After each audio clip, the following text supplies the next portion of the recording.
राम राम विद्यार्थी मित्रांनो, काळ कसा ओळखायचा? आपल्या समोर वाक्य घेतलंय काय? मदन पेपर वाचत होता. तर नेहमी लक्षात ठेवा, होता, होती, होते, होत्या दिसलं की समजून चालायचं भूतकाळ आहे. होता, होती, होते, होत्या दिसतंय आपल्याला. मदन पेपर वाचत होता म्हणजे पटकन सांगायचं काय? भूतकाळ आहे. पण जर आपण त्याच्या मागे पाहिलं तर वाच नावाच्या धातूला त लागलं.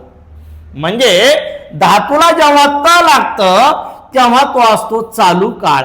मग कसा? होता म्हणून भूतकाळ आणि त होता म्हणून चालू भूतकाळ. लक्षात घ्या बरं का. कोणता काळ? चालू भूतकाळ. कसा ओळखायचा? होता, होती, होते, भूतकाळ आणि धातू साधिताला त लागलं, चालू भूतकाळ. मग लक्षात काय ठेवायचं?